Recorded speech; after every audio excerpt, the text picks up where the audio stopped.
Hello बच्चों, कैसे हैं आप? उम्मीद करती हूँ आप बढ़िया और एकदम मज़े में होंगे। बच्चों, आज हम पत्र लेखन के विषय में जानेंगे। वर्तमान में संचार के साधनों में एक तीव्र क्रांति आई है, तथापि पत्र लेखन का अपना महत्व है। अपने भावों, विचारों, संदेशों तथा सूचनाओं को दूर दराज तक पहुँचाने के लिए पत्रों का ही सहारा लिया जाता है। विभिन्न कार्यालयों, संस्थाओं आदि में भी पत्र लेखन का महत्वपूर्ण स्थान है। पत्र लेखन एक कला है जिसका पाठक पर अत्यधिक प्रभाव पड़ता है। पत्र लिखने समय हमें कुछ सावधानियां बरतनी चाहिए, जो है जैसे पत्र में लिखने वाले का पूरा नाम और दिनांक उपयुक्त स्थान पर ही लिखा होना चाहिए। पत्र की भाषा संक्षिप्त और रोचक होनी चाहिए। पत्र कम से कम शब्दों में लिखा जाना चाहिए। पत्र लिखने का मूल उद्देश्य स्पष्ट होना चाहिए ताकि पत्र पढ़कर पाठक की जिज्ञासा शांत हो सके। पत्र में विराम चिन्हों आदि का पूरा ध्यान रखना चाहिए। आइए पत्र के प्रकार के बारे में जानें। पत्रों को निम्नलिखित दो भागों में बांटा जाता है। पहला है औपचारिक पत्र,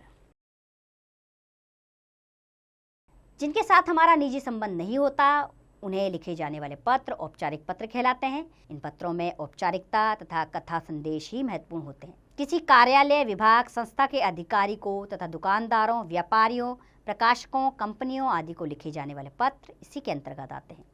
औपचारिक पत्रों को हम दो वर्गों में बांट सकते हैं। पहला है आवेदन पत्र। नौकरी के लिए विभिन्न संस्थानों को अथवा प्रधानाचार्य को अवकाश लेने हेतु जो पत्र लिखे जाते हैं उन्हें आवेदन पत्र कहते हैं। अपनी अथवा घर के किसी सदस्य की आवश्यकता के कारण अवकाश लेने हेतु, शुल्क मुक्ति हेतु प्रार्थना करते हुए अथवा घर के किसी भाई बहन, चाचा मामा आदि की शादी में सम्मिलित होने के लिए प्रधानाचार्य जी से अनुमति प्राप्त करने के लिए साधारणतः ऐसे आवेदन पत्र लिखे जाते हैं। दूसरा है व्यावसायिक पत्र। दुकानदारों या व्यापारियों को, पुस्तक विक्रेता या प्रकाशक को, समाचार पत्रों के संपादक को, सरकारी अफसरों को जो पत्र लिखे जाते हैं वे इसके अंतर्गत आते हैं। और दूसरे तरह के पत्र होते हैं अनौपचारिक पत्र। अपने प्रियजनों तथा अंतरंग मित्रों को लिखे जाने वाले पत्र अनौपचारिक पत्र कहलाते हैं। इन पत्रों में हम अपने सुख दुख की व्यक्तिगत बातों को भावों सहित अभिव्यक्त करते हैं। आइए कुछ औपचारिक पत्र हम पढ़ लेते हैं, जिसका पहला विषय है शुल्क मुक्ति के लिए प्रार्थना पत्र। इसे शुरू करेंगे। सेवा में प्रधानाचार्य जी, राजकीय उच्च माध्यमिक विद्यालय, आगरा रोड, भरतपुर। यानी कि आप प्रधानाचार्य को लिख रहे हैं तो अपने विद्यालय का नाम और एड्रेस लिखेंगे, विषय लिखेंगे जरूर, शुल्क मुक्ति के लिए प्रार्थना पत्र, और फिर पत्र शुरू करेंगे। महोदय, सविनय निवेदन है कि मैं निजी विद्यालय के चौकीदार श्री रवि मोहन का पुत्र हूँ। मेरे पिता की मासिक आय 4000 रुपये है। इतनी आय में 3 भाई बहन के साथ परिवार का भरण पोषण बहुत कठिनाई से हो पाता है। ऐसी दशा में विद्यालय का शिक्षण शुल्क देने में असमर्थ हूँ। अतः आपसे निवेदन है कि शुल्क मुक्ति की मेरी प्रार्थना पर सहानुभूतिपूर्वक विचार करते हुए अपनी स्वीकृति प्रदान कर अनुग्रहित करें। मैं इस कृपा के लिए आपका सदा आभारी रहूँगा। इसके बाद आप लिखेंगे आपका आज्ञाकारी शिष्य आशीष कुमार, कक्षा 7 और दिनांक लिखेंगे उस दिन की। दूसरा विषय है हमारा विद्यालय के पुस्तकालय में हिंदी भाषा की पत्रिकाएं मंगवाने के लिए प्रार्थना पत्र। सेवा में प्रधानाचार्य जी, Kings Kingdom public school, Saket, Panipat. विषय है हिंदी भाषा की पत्रिकाएं मंगवाने के लिए प्रार्थना पत्र। पत्र शुरू करेंगे। इसके बाद, महोदय, मैं सचिन गुप्ता, कक्षा 7वीं सौ का छात्र हूँ। इस पत्र के माध्यम से मैं आपसे अनुरोध करना चाहता हूँ कि आप हमारे पुस्तकालय में हिंदी की कुछ अच्छी पत्रिकाएं मंगवाने की कृपा करें। महोदय, सप्ताह में हमारे 2 पीरियड पुस्तकालय के होते हैं।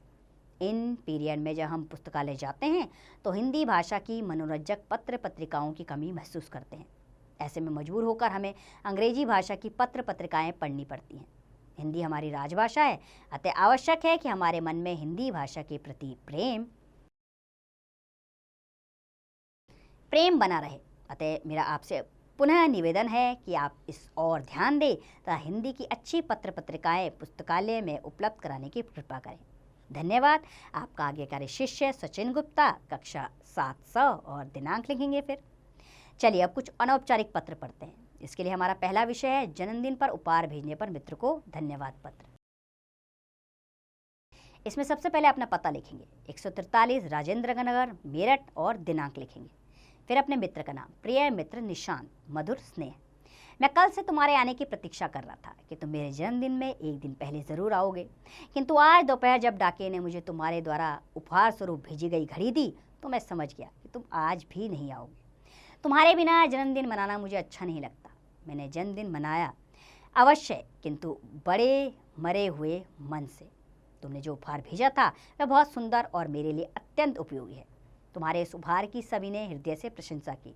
मेरी प्रसन्नता का अनुमान तो तुम स्वयं लगा सकते हो। इतना सुंदर उपहार भेजने के लिए तुम्हारा धन्यवाद। जिस प्रतियोगिता के चलते तुम मेरे जन्मदिन पर नहीं आ सके, उसकी समाप्ति और परिणाम के विषय में अवश्य सूचित करना।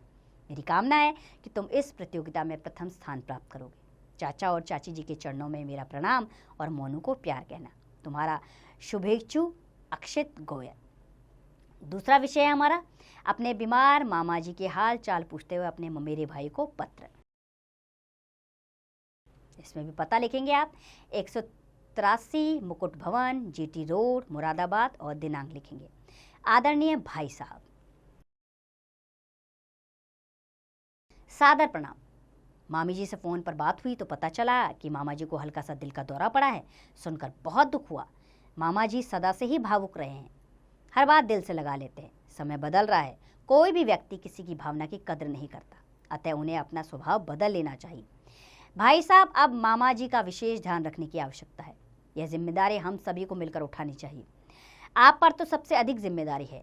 उनके पास रहते हुए आप ही उनका विशेष ध्यान रख सकते हैं। मामा जी का हौसला बढ़ाएं। आज के समय में कोई भी बीमारी बड़ी नहीं है। हर बीमारी का अच्छे से अच्छे उपचार संभव है। हम सभी जल्दी ही मामा जी से मिलने आ रहे हैं। मेरी ओर से मामा जी और मामी जी को सादर प्रणाम तथा बहन टीना को प्यार। आपका प्रिय भाई आशीष। आइए अब ध्यान देने योग्य बातें जानें।